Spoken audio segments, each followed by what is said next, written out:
So here's the first major story that I got for you, ladies and gentlemen, and unfortunately, it is not positive. But I will say, when I saw this news article, people swear in the chat I was hating, and I was just being realistic. If you are in my stream regularly, you've heard me say over probably the last month or two, fucking 2XKO has came out, and I don't really see anybody talking about it. It's been on PC, and they launched on console free to play with crossplay. And I was like, I don't really see anybody talking about it. I was like, what's the temperature on this game? And a lot of you in the chat swore people was really on this shit. But according to a news story today, Riot Games is laying off 50% of 2XKO's dev team. Yikes. Another day, another wave of gaming layoffs. Today is Riot Games with the announcement that it's cutting jobs on its paired-based gaming fighting game 2XKO. For context, a representative from Riot confirmed to game developer that about 80 people are being cut, or roughly half of 2XKO's global development team. As we expanded from PC to console, we saw consistent trends in how players were engaging with 2XKO. According to the blog post from executive producer Tom Cannon, the game has resonated with a passionate core audience, but overall momentum hasn't reached the level needed to support a team of this size long term. Translation. Let me give it to you guys. Translation. We have a few thousand people playing, but we expected it to be bigger because it's a free-to-play game. And the reality is that not only do we have a lot of people playing, a lot of y'all probably are not buying anything. Most of y'all are not buying anything, and you're also saying, man, I'm gonna play this off stream, man. We're gonna finish this mission up off stream. So they mentioned it launched last month on console.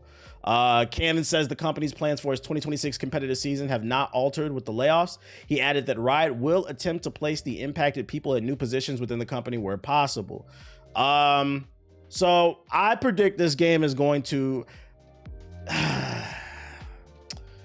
think it's a good game. Let's start off with that because I don't want everybody to feel like I'm hating. I played the beta. I think it's a good game. But when I played the beta, it just didn't resonate with me. I liked it, but I didn't feel that urge to grind it like when Tekken and Street Fighter 6 came out. And I'd imagine there's probably a lot of people that are feeling this way. I think Riot fucked up because they were trying too hard to appeal to the League of Legends fan base. I seen a tweet that said Riot fucked up because they don't realize League of Legends fans are not going to play anything else. People who care about League of Legends, like, oh yeah, people are still playing League of Legends like that. Absolutely. So yeah, I think they were trying to appeal to the wrong demographic. They really should have just doubled down and focused on trying to appeal to the FGC, because that can be hard in itself. That demographic is very nitpicky. They're very particular about what they like and dislike. And I feel like they were just kind of all over the place in terms of who they were trying to appeal. And they ended up appealing to nobody because of that. So I think ultimately that's why this game hasn't caught on. Because I mean, it is a good game and it's free to play. And matter of fact, we talked about it last week on the stream. This game is another example of gaming artistically isn't a great place. The biggest issue with gaming is capitalism and greed, right? But artistically, there's something available for everybody between all the different platforms. It's so good that this is the first generation of video games where I feel like you are seeing games fail because there's too much competition. The market is saturated. So if you don't do something to stand out, especially in this day and age where there's all these live service games where people are addicted to, it's hard to get people off of these games to try your new game. And it happened last week with they announced there will the Outer World 2 sales were not what they wanted to be, and there will be no Outer Worlds 3. Now with this one, they're cutting the dev team in half. They admit it, they do not have a big player base, which free-to-play games live or die off the size of the player base. You need a large player base, because the reality is that maybe 10% of that player base is really buying something regularly. So you want to have a player base of at least like 100,000 every fucking night. So that way, you know, you have like 10,000 customers always ready to spend something. But if you only got, 1,000 people playing, you might only have like 100 customers on the regular. So like these free-to-play games live or die off the player pool, and is not doing what it needs to do. Now, I'm not going to say this game is dead. I will say I think this game is on its deathbed, because that is a lot of people to lay off, but it's not dead. I think this game can make a comeback, to be fair to it, and where it's going to have to make a comeback is what they said in the announcement when they said that they are still going to do tournaments. If you want to get people excited, you're going to have to put some big money up for these tournaments, and you're gonna have to find a way to advertise and showcase your game with the best way at a high level, at the best way possible. That may get casual fans who watch the streams of these tournaments excited about your game, download it and try it. Because I know for me personally, when I watch Evo, especially like the top 8 for Tekken and Street Fighter, Mortal Kombat's dead. This is the point. But for Street Fighter and Tekken, when I watch the top 8, I always feel inspired. Like, yo, let me hop on the game and let me try to get good again. And then I realize I'm not gonna get good, so I turn that shit off. So I think best case scenario, maybe their tournaments can excite people, because right now the general excitement for this game is just not there. But I am rooting for you. I hope you do good. I hope you do good. I can't wait to tell Ethos he was wrong on the podcast this weekend, because if you follow the podcast, Ethos said this game was going to do great because it's free to play and Riot has a hardcore fan base. And I said, nah, I don't think so. They have a hardcore League of Legends fan base, but just because they play League and they're hardcore about that does not mean they're going to come play this shit. And he made the argument that because it's free, that means people are going to... I think between this game and also High Guard, we have more than enough data, and probably some other games, we have more than enough data that suggests just because your game is free is not enough anymore. Maybe back in like 2016, 17, 18, when free-to-play games really started to take off, if your game was free, that might be enough to get people to try. Now, there's more free and paid games than ever. I don't think it's enough. You're gonna have to do something else to get people excited. I thought the free-to-play model was gonna be a struggle for them for the simple fact that fighting games are a hardcore genre in itself, so they're always gonna be niche. And the goal with this game going free to play was they were trying to appeal to everybody. And I think fighting games is that one unique genre where you have to get the actual fighting game community excited. When they get excited, I knew this game had a problem because, like I said, I follow a bunch of FGC people. I never saw this game on my timeline. And I feel like the way you get people excited about fighting games in the long term, is the community has to uplift the game. When I didn't really see anybody posting combo videos, you know what I'm talking about? When Street Fighter and Tekken came out, motherfuckers posting themselves labbing up or some insane combo that they did online. When I wasn't seeing that, because when that stuff goes, you have to understand, when that stuff goes viral, it gets the casual fan base excited. Oh, look what this guy can do. Let me go try that myself. When I didn't see that, I was like, I don't know, man. It's tough to play any games nowadays. Yeah, with the current state of the world. High Guard tried different things, but people didn't want to try it. Well, to be fair, yeah, High Guard did try different things and they didn't want to try it. But High Guard had a very unique situation. These two are both free-to-play games, and they're failing for different reasons. I think High Guard just never got a fair shake. Some people decided they wanted to shit on it. The tweets went viral, and then everybody just started shitting on it without giving it a fair shake. But I need to do some research. So I saw a comment in the TikTok comments of a video. This guy was talking about how he liked High Guard, and he originally was just hating on it because he saw the reviews, but he was glad he downloaded and tried it because he ended up loving the game. And so, in the top comment on that TikTok was, he was like, somebody said, I was the same way, and he's like, it's funny. He's like, I looked into it, and apparently on console it averages 25,000 players. I don't know if that's true or not. I don't know where that data's coming from, but if it does, that game will probably be fine in the long run. I don't know. As long as it has like that hardcore fan base. I don't know. Do you think that if Jeff Keighley announced High Guard in the middle instead of the last one, it would have done better? Jeff was part of the problem. But then it's weird in itself too, because like I can't 100% put the blame on Jeff. Yeah, he should have probably shown it in the middle, but I think the real hard conversation that we need to have is about the internet and just the level of vitriol people carry when we're talking about video games. Like, where's this passion about the government violating your rights? You know what I'm saying? Like, why are you this angry about a free game? Not even a $70, a free game. You can have constructive criticism, but it's getting a little bit weird that you hate Jeff Keighley so much you ran to a Steam page and dropped 3,000 negative reviews within 10 minutes of the game coming out. It's getting a little weird. I feel like it's almost like the gaming version of the Red Pill community. Just a bunch of grifters fucking niggas ain't mad. Niggas ain't mad enough about the real life shit, but they mad about these fucking video games. I don't get it. like for real in development for mad long to only launch with a few characters. Yeah, to be fair, yeah. I think that's this game's problem too. This game's been in development for like 10 years and it didn't only launch with like 8 characters or some shit like that.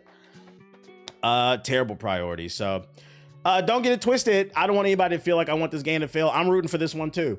Like I said, I like the game. It just didn't resonate with me like hardcore. I think it can find its audience, but they got to find a way to get the community excited about this shit, bro. You know, it's funny. Cole rapped about this. Motherfuckers gossiping and ain't even getting no bag. Yeah, like the damage Elon did, because Twitter is the fastest way information spreads on the internet nowadays. That and Reddit, I would say. And when he introduced paid tweets, shit just went downhill, bro. Down to the point where like, even when people use screenshots of player counts in a positive manner, I find that shit to be weird too. Like they're posting screenshots of and shout out to Neo 3. I think it cracked like 90,000 players concurrent during the launch week, which is good for like a hardcore RPG, right? Souls-like RPG, right? But then my head also goes to the idea of like, why are people taking screenshots of a single? Granted, it does have co-op, but the co-op is optional. It's primarily a single player game. Why are we taking screenshots of a single player RPG and posting how many people are playing online? That has nothing to do with the quality of the fucking game. That shit is weird to me. What does that contribute to the conversation?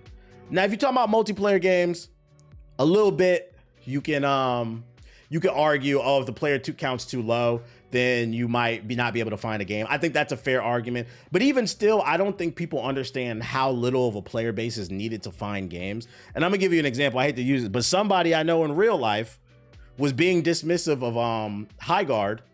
They were calling it trash because he's like, oh, I read the reviews. Everybody said it's trash. That game is dead. And I'm like, that's very interesting because I'm like, you pride yourself on being somebody who, you know, talks about they have their own opinions, but you just based your opinion off everybody, because he admitted he hadn't played it. You based your opinion off of what everybody else said, which they were mostly bots, versus playing yourself. And I said, on top of that, one of your favorite games is Predecessor. Predecessor, I know for a fact, averages like 1,000 to 2,000 players a night. You love that game. You find games all the fucking time, right? He was like, yeah. I was like, so what are you talking about? The only thing you should be talking about is do you like the game or not? If you played it, you don't like it, that's fine. The only thing you should be talking about are you having fucking fun? And if somewhere along the lines it's too hard to find a game, then you can uninstall that shit because it's free. It's not that big of a fucking deal. But I was like, Predecessor? Like, you know that shit averages 1,000 fucking, like, look. SteamDB Predecessor. Look, you think I'm capping? There's no cap in my fucking rap. In the last 24 hours, it peaked at 1,900. It's averaging 1,800. This game averages 1,000 to 2,000 players a night, but they're still playing the game. They're still finding games. But I was like, you love that game. So you talking about player counts is the reason why you don't want to play a game when Highguard has more players in this game? What the fuck are we talking about, man? These are not real arguments. Need verified and confirmed game hours to be able to review a game. Yeah, they got to find a way to find some type of confirmed shit. You said we played Paragon, nigga, cut it out. I wasn't talking about the quality of the game. I wasn't talking about that. What are you talking? Yo, I'm not gonna lie, you YouTube niggas is not, you are not beating the allegations, man. Oh boy. What are you talking about? Yo, shout out to Rob Base with the sub. Appreciate it. I was talking about this game and how to use it to show how he was being a hypocrite. That's all I was saying. You think people are too afraid of being on the wrong side of gaming opinions? If they are, that's a whole different conversation, because that'd be very disappointing. Like, what do you mean you're afraid to be on the wrong side of a gaming opinion? For the most part, gaming opinions are subjective. Once you hit like a certain threshold, you said, well, time to hop on Twitch, bro. This nigga's embarrassing me, man. Oh shit, some of you niggas is not beating the fucking 6th grade reading levels, man. If you are afraid to be on one side or the other when it comes to gaming, you got a deeper problem, because we're just talking about video games. That's why I said, where's this energy for real life shit, bro? You need to be worried about being on the right side of history. I'm not gonna lie, I'm afraid to drop money on a game that might shut down within a few months. That's fine. That's fine. That's a valid opinion. But just downloading and trying the game like you're afraid to when it's free? Like, I don't know. Yo, shout out to John the Space Cowboy with the sub. Appreciate it. And also keep in mind, when it comes to these free-to-play games, It's always an option not to spend any money. I know for damn sure I don't be spending money like that. Shout out to John the Space Cowboy with the super chat. People love their echo chambers. That is facts. That's fair because look at multiverses. Yeah, that's a fair opinion. Yo, shout out to Cedric with the sub. Appreciate it. LOL, I got YouTube Premium, but I subscribe to you on Twitch because that YouTube chat sucks. So like another reason I knew that 2XKO wasn't doing good is when I saw Ed Boon tweet them. He said, please support and play 2XKO. It's a great game. Ed Boon, I love you, dog. But you need to be worried about Mortal Kombat 1. You're not the guy.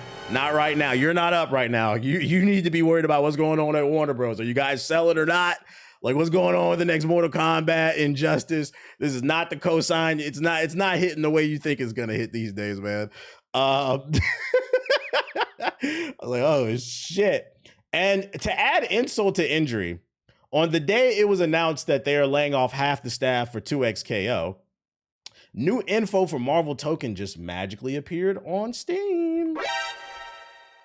20 playable characters at launch, 64 player online lobbies, single player episode mode. You'll be able to deep dive on each team to learn about the team dynamics. So if you go check the Steam page, they got a bunch of new info out on the game. I was like, what a coinky dink. What a freaking coinky dink, bro. PC beta win? I don't know. Is this shit crossplay? Do I need to buy this on console? They were waiting for the time to strike.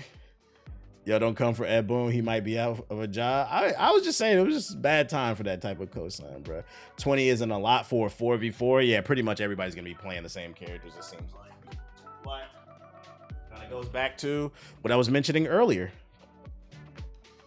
Creativity is not the problem when it comes to games. The problem is capitalism. Do you know why this game is launching with 20 characters? Because they want to charge you for 30. They said, wait a minute, why launch with 60 characters when we can just cut like 50 of them and charge you for $10 a pop for each one? That would be so fucking lit, wouldn't it? We'd make so much money. Would studios coordinating and coming out around the same time help or hurt the FGC? Studios coordinating and coming out around the same time? What do you mean? Marvel gave me your tokens for these new characters. Damn, only meant predecessor is a revived game. Comparing that at all is wild. No, it's not wild. No, it's not. Even that point, I don't agree with. That's not wild. The gist of his argument was, I'm not playing a game that has a lower player count. And I said, you play one every night. Like, what are you talking about? Like, it doesn't matter how the game came to be. We were strictly talking about player counts. It's a game. Like, it's a disingenuous argument. If that's your stance, if that's not your stance, then it's different. But that was his stance. They're definitely gonna charge you for Black Panther. Don't say that, bro. If they do that, I ain't buying this shit, bro. Can you even say you own the full game when you have to pay for half the new content? Well, that's usually why when fighting games come out, I enjoy the game for a couple months and then I get off because I ain't buying shit. I'm not buying no characters. I'm not buying no battle passes. I'm good. I pay $70. Y'all got that. Y'all ain't get nothing else from me. It's up to you to decide if you want to spend that money, like if you're really grinding it like that. And if you don't have any plans to go to any type of tournament, I don't see no reason to be buying all this shit. Anyways, more fighting game news. CyberConnect 2, the studio behind Naruto Ultimate Ninja Storm 1, 2, 3, 4, 5, 600, and every other anime 3D arena brawler in existence, because they've been making the same game for the last 15 years. CyberConnect 2 will announce a new game project in commemoration of its 30th anniversary on February 16th. I don't know what fucking time that is. Bit of a GST, the company tease. According to the CyberConnect CEO, it will be a completely new game title that serves as a culmination of the technology strength and courage that has cultivated us thus far. Translation, there's a high probability we have another 3D arena brawler on the fucking horizon. I love CyberConnect 2. You do? Yeah, I'm not gonna lie. Hey, you like what you like, but you anime niggas are a lost cause. Like I said, they're up there with ball and gun gamers to me. I put out a tweet like responding to this, and like I was genuinely shocked. Most of the anime community did not agree with me.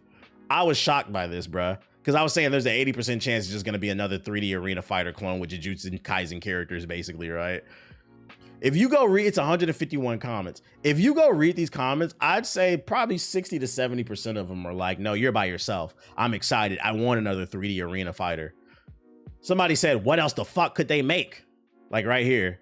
Like, what are you fucking expecting? I said you can make MMOs, turn-based RPGs, hack and slash games, 2D fighters, co-op action, dungeon crawlers. I can go on and on. There's so many different genres in games. There's so many different genres in anime that have not been tapped in and can be much more creative and push the medium forward. Talking about what else and I think the most interesting thing too is somebody left a comment. They posted that One Piece game. Where the fuck is it at? Fuck. Was it? I feel like he was responding to him. Maybe he was responding to this one. Yep, there it is. Then you had this dude say, we had other anime games try, but when was the last time you heard a motherfucker talk about One Piece Odyssey? All right, this is a terrible, disingenuous argument. This is why I said these anime niggas are a lost cause, bro.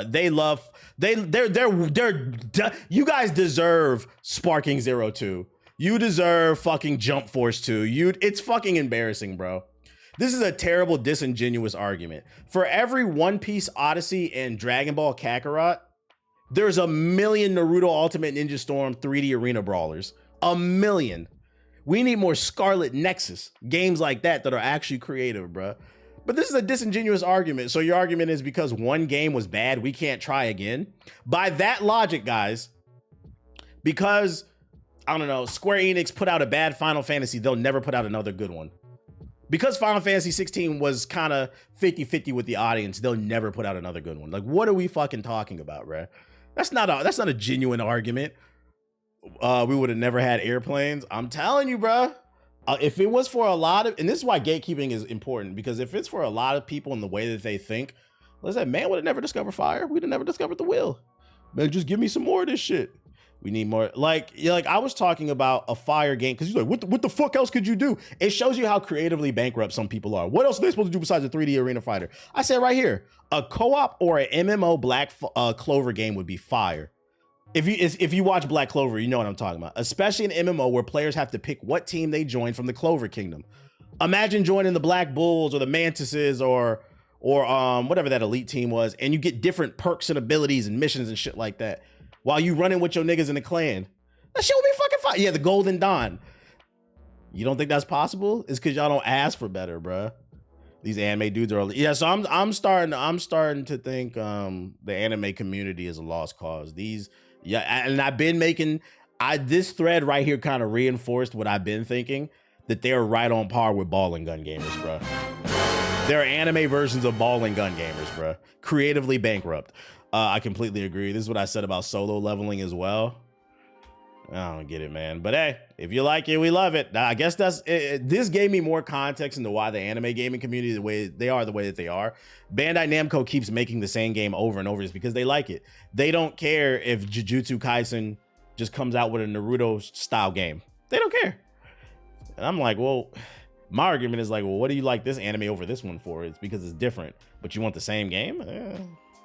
Most of the anime community don't even play the games. Well, that's the funny part, right?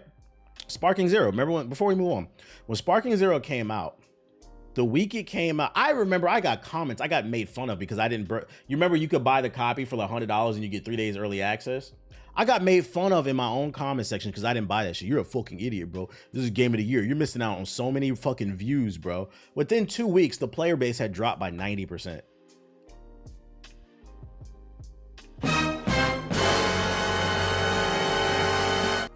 And then it got even worse because they tried to make that shit competitive when it was never supposed to be. JJK fans don't read their own manga. You can't expect them to want better for themselves. You said they only watched the anime. That shit was trash off rip. Sparking Zero wasn't trash. It was just I would just find Sparking Zero as all flash and no substance. Very pretty game, but it was Ultimate Ninja Storm. Again, it was another 3D arena fighter just with Goku and Vegeta. It was the same shit. But it is what it is, man. It is what it is. What else I got for you? Oh, in more terrible news, in more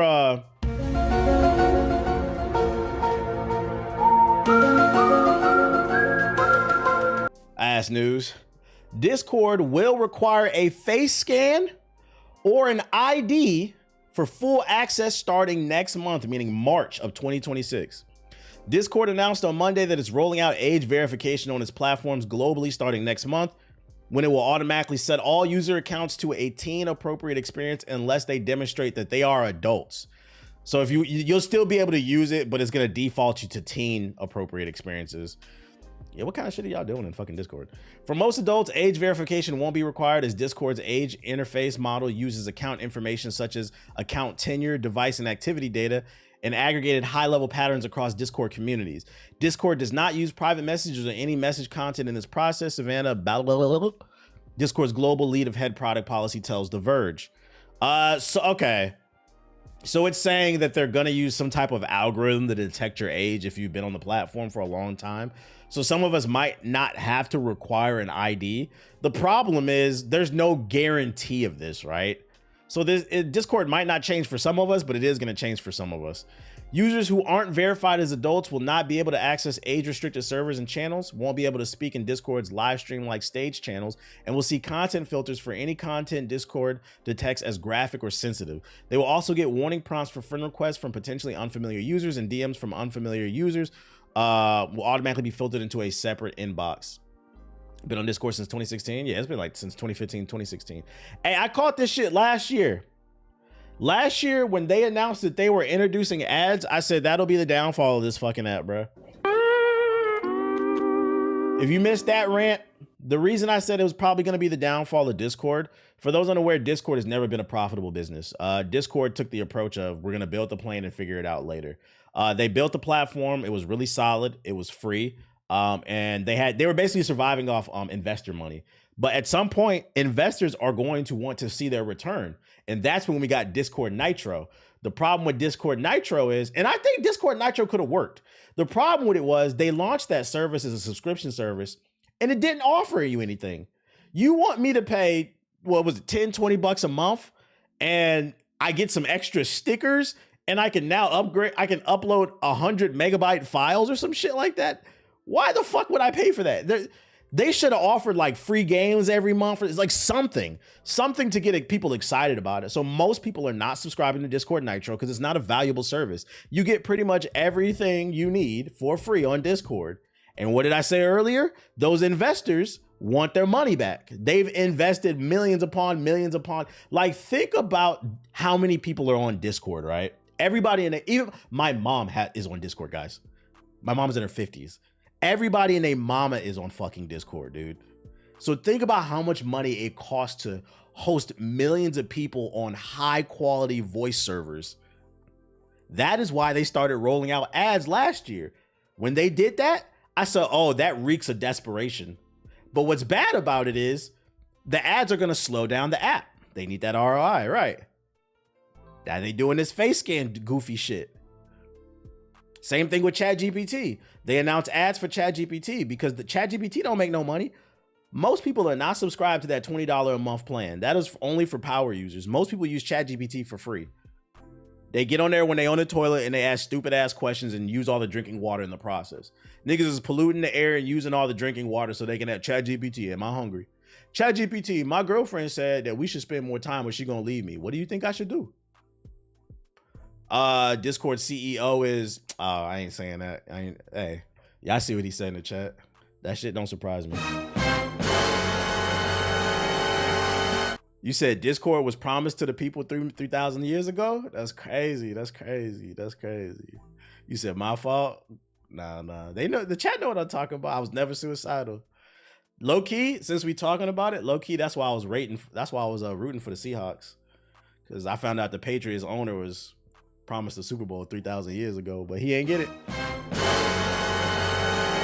He ain't get it. Shout out to the Seahawks, man. Shout out to the Seahawks. Oh my goodness. My roommate uses it all day for her business at home. Discord, you know the funny thing about Discord started off as solely just an alternative to TeamSpeak. So you can play games with your friends online and it didn't use a lot of CPU power. Now Discord is its own social media platform. People are trying to grow their platform through Discord. So next month, You might have to, we read the article. It seems like it's 50-50. You might have to scan your face. You might not. The question is, chat, let me ask y'all something, man. Let me ask y'all something. Let's say you log into Discord and you're one of the people that's, I feel like the way they're doing it is like in the airport. You ever been pulled out of line on the airport? You've been randomly selected to get pat down and get scanned. I didn't get randomly selected, nigga. I'm black. We know what the fuck is going on. Come on.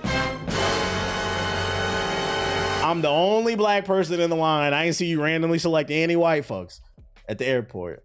I feel like they about to do the same thing. They're gonna do randomly select people to do a face scan. Are you scanning your face to stay on Discord? Let me know, chat.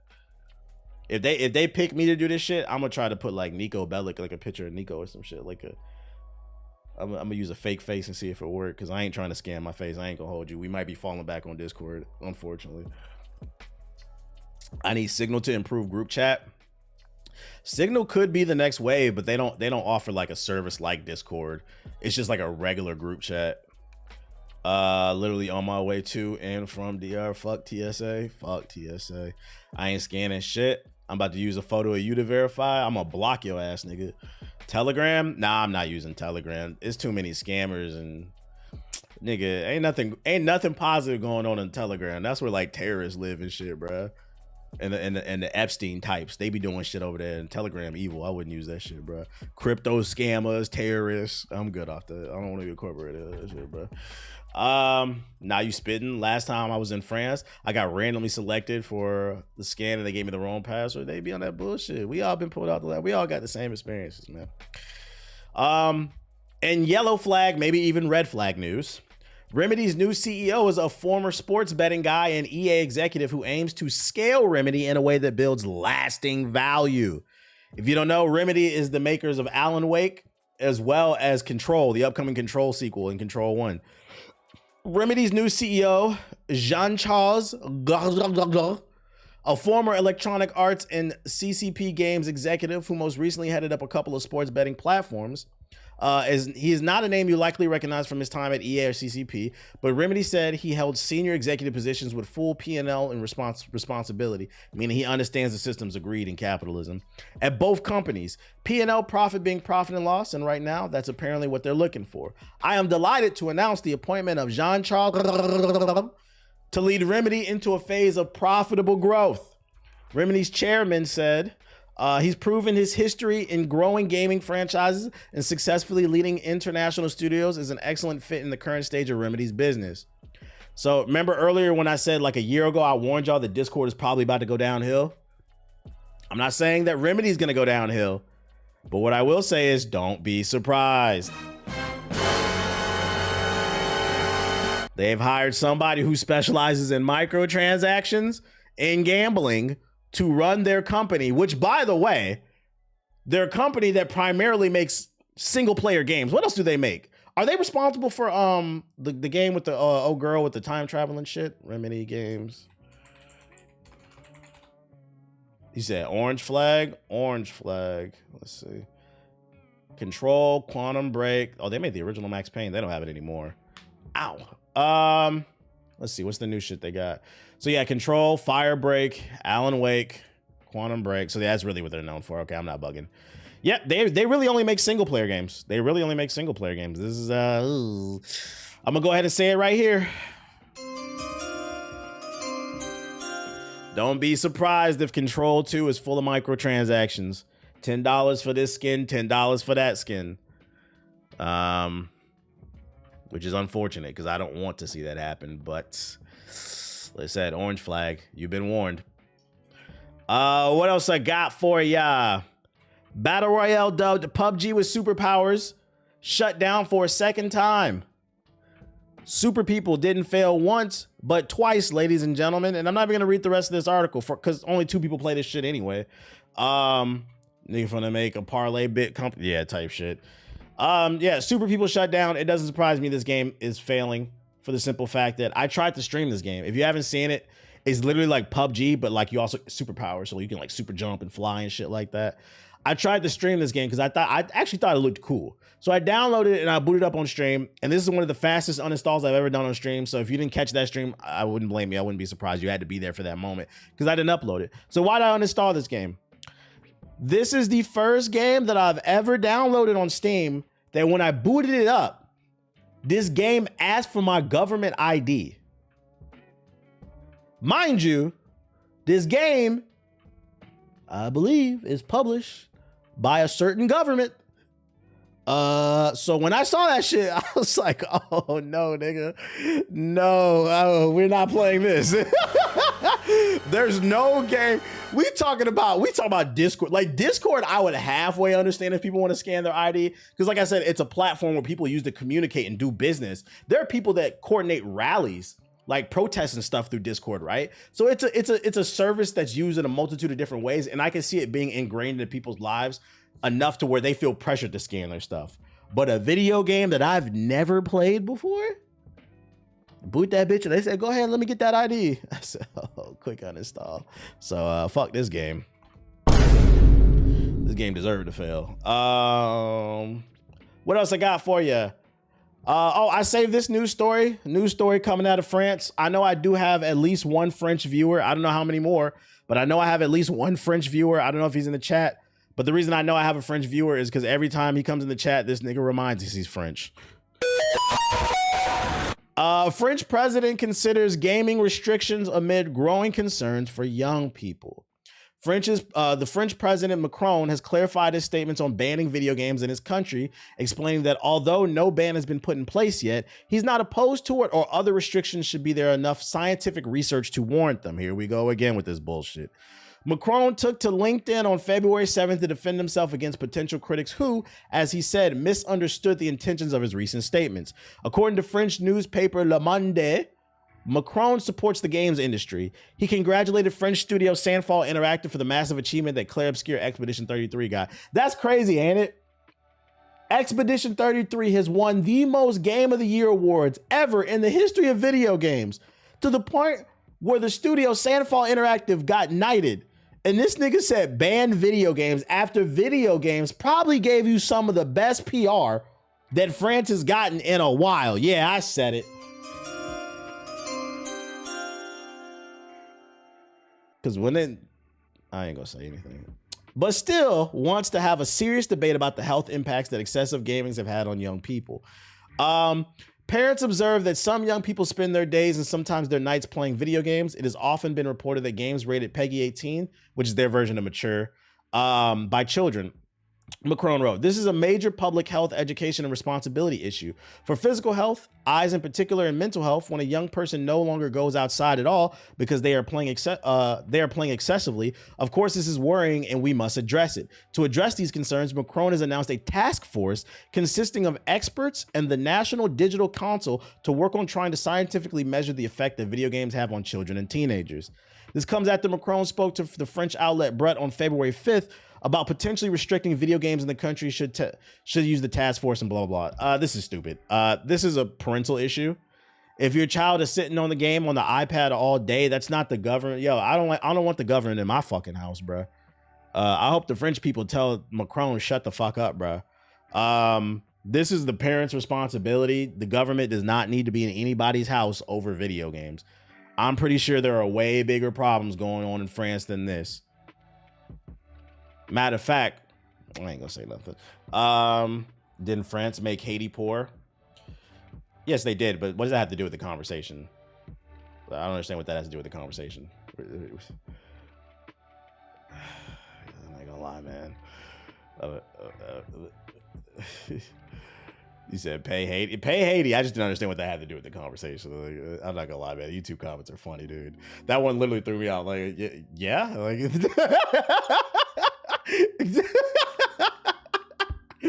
Okay, you got it, dog. Yeah, pay what you owe. For those unaware who don't know, because I'll school you real quick for those that don't know. I know a little bit of Haitian history. From my understanding, after the Haitian Revolution, if you're ever wondering why Haiti is still a poor country, the media tries to paint it out as if they're just savages, basically, but that's not the case. What happened is France agreed to respect Haiti's sovereignty after the revolution, but in exchange, France said, because it was a French colony, they said, you owe us like $100 gazillion, right? So Haiti's been in debt to the French government. Between that and then as well as the United States, especially the Clintons, I've never been suicidal, by the way. The United States and France have just done a lot of interference, and that's why that country is not stabilized. But then what the media does is they try to make it look like it's just the savage land and these niggas are crazy. But no, that's what he's talking about. The French government has constantly destabilized that country, so it's never been able to stand up and pull themselves up by the bootstraps because they're constantly getting robbed. And knowing is half the battle. Learn your history, chat.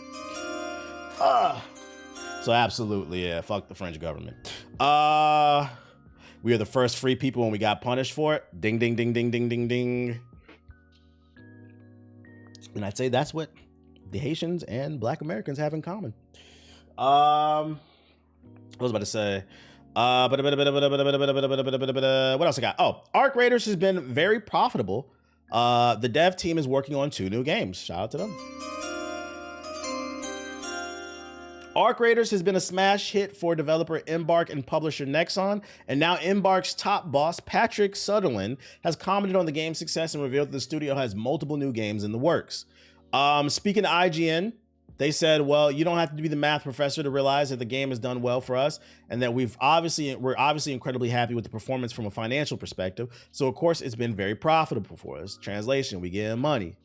Arc Raiders, which sells for $40, has sold more than 12 million copies. This includes copies sold when the game was 20% off for the holidays. The game makes money beyond unit sales, as Embark also offers various microtransaction items inside of Arc Raiders. So there's no way to really track how much money they made unless they tell us. Embark has previously been planning to launch Arc Raiders as a free game, but later pivoted to a $40 price tag. Not only has Arc Raiders sold well, it's retained its player base. Yeah, but let's just talk about what else they're doing. The financial success of Arc Raiders first and foremost means stability and long-term security for the studio and its workers. We can live for a long time on the money that Arc Raiders has been generating and does give financial security and employment stability for the players that they work with or the employees. Yo, shout out to Lake McKenzie with the $20 super chat. He just donated a Haitian flag. Shout out to the Haitians, man. Shout out to the Haitians. And I suspect if more Americans knew that about Haiti, they'd probably be more empathetic, but then they require for them to stop being racist, and that's not going to happen.